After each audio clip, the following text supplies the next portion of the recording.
and everybody's going to be lost. Okay, you cancel out the major religions of this planet. Yeah. What are people going to do?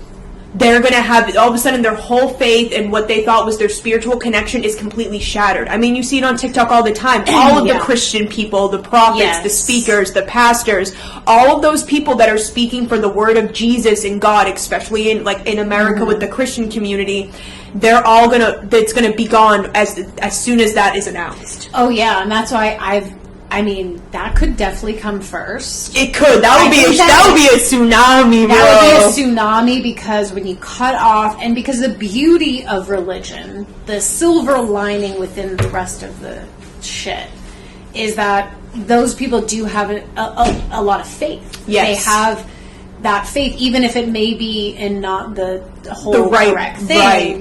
They have a lot of faith, and if you collapse that, the hopelessness that will ensue.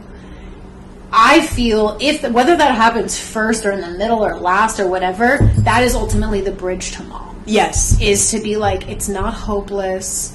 You know, just because you didn't have the full whole truth doesn't mean you didn't get part of it right. Right. And the only transition is that mom is prime source, and you've forgotten about your mother, and the mother wound can now heal humanity, because that's what everybody's really suffering from is a deep separation from their mother. Yep. And we're just playing it out in all of our dysfunctional ways, like a teenager, you know. Yeah.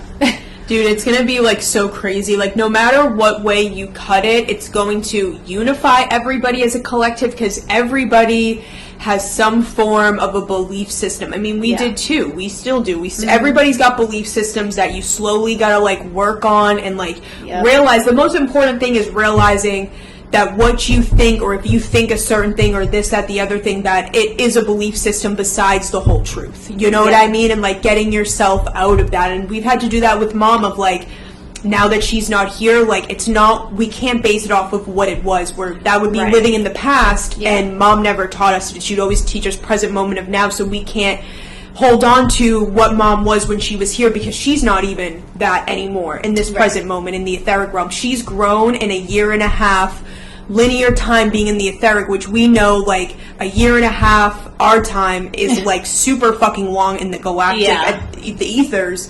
So can you imagine how much mom has grown since she left her physical body? That's something that we can't even comprehend down here, is right now where mom's even at. So you can just get that gist of how much has to be transformed, and everybody's gonna have to go through that, just like people did waking up, finding the disclosure stuff. You gotta look at yourself and be like, do I really feel this way, or was this instilled in me as a belief system? Do I just think this? Is this truth? And that's really where everyone has to get to really embody their God source, to see themselves in that way. It's so complex but so simple. Right. It is a complex process. It's not an overnight thing. You know, and that's why it's we've all been trying to kind of rush the deep sleepers to awakening, and that's when we, have had that epiphany of we can't rush them. We can't rush them before they're ready, and more importantly, before we're ready. We have to be embodying the highest levels of divinity possible.